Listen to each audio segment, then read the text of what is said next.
The former boyfriend of Natalie McNally has been found guilty of her murder in County Armagh a week before Christmas in 2022. 36-year-old Stephen McCullagh of Woodland Gardens in Lisburn will now serve a mandatory life sentence. Natalie McNally's parents and 3 brothers were in Belfast Crown Court for the verdict, as they had been for the 18 days of the trial. The 32-year-old was beaten, strangled and stabbed to death in her home in Lurgan on the 18th of December 2022. She was 15 weeks pregnant with her boyfriend Stephen McCullagh's child. The prosecution case was that McCullagh killed her after discovering messages on her phone that she'd sent to other men. The trial was told how he concocted an elaborate alibi, including a pre-recorded 6-hour video which he pretended he was live streaming at the time of the murder. Just after 11:20 this morning, trial judge Mr Justice McKinney sent the jury to consider their verdict. Just over 2 hours later, the jury of 6 men and 6 women informed the court that they had reached a verdict. When asked what that was, the foreman of the jury replied, "Guilty." The verdict sparked a motion in the courtroom. Members of Natalie McNally's family and friends in the packed public gallery cheered and applauded. Some rose to their feet and punched the air. There was then applause from members of the jury as they left the courtroom. There was also applause and hugs outside the courtroom for members of the prosecution's legal team and the PSNI detective who led the investigation.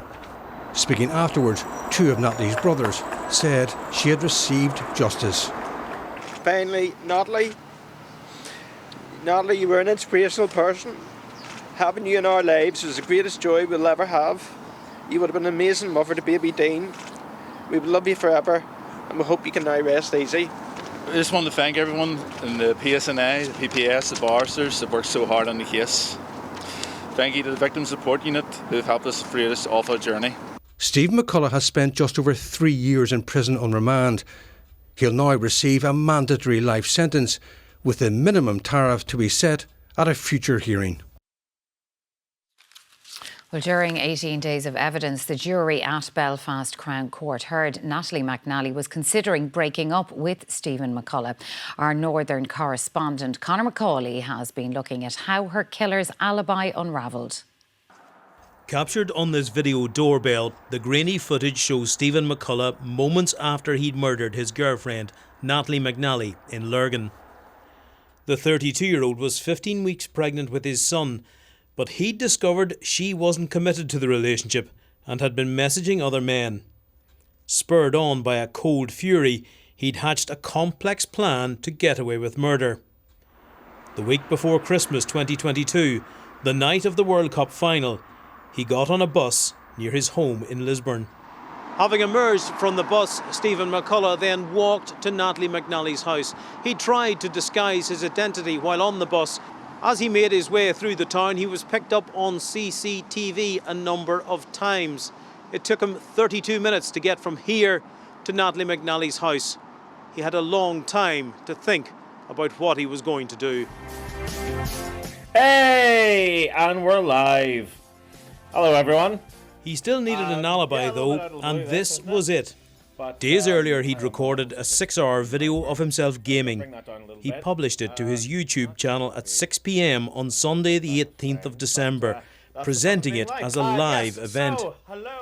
He'd worked out exactly what time he'd be beating, strangling and stabbing Natalie.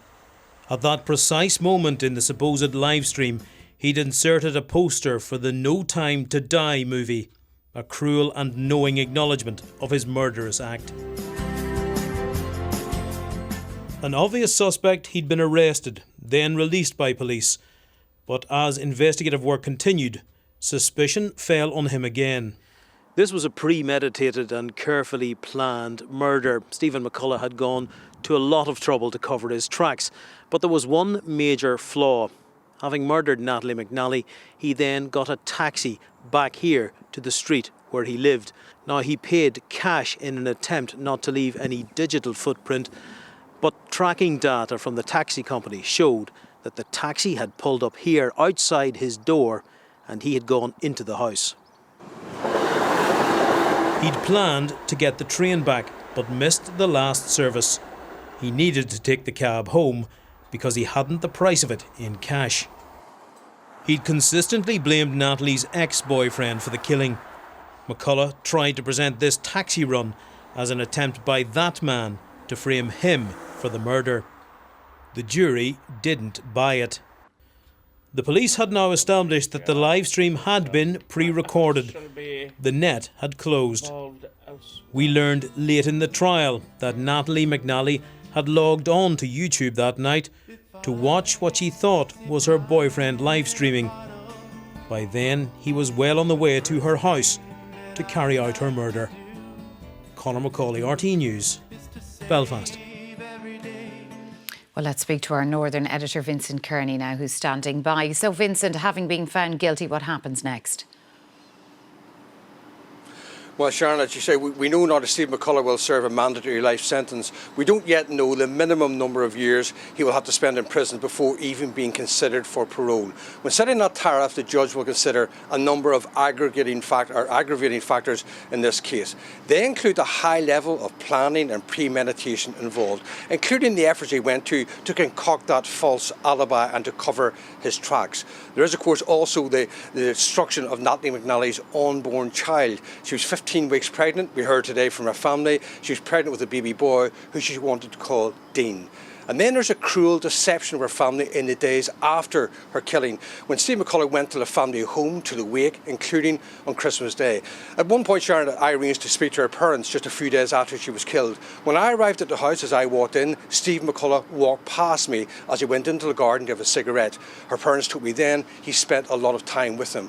We now know, of course, that was all part of his deception. And then, of course, there's the fact that he tried to blame someone else for the murder he committed.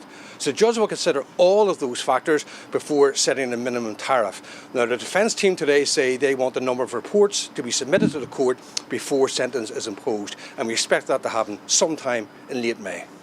Northern editor Vincent Kearney, thank you.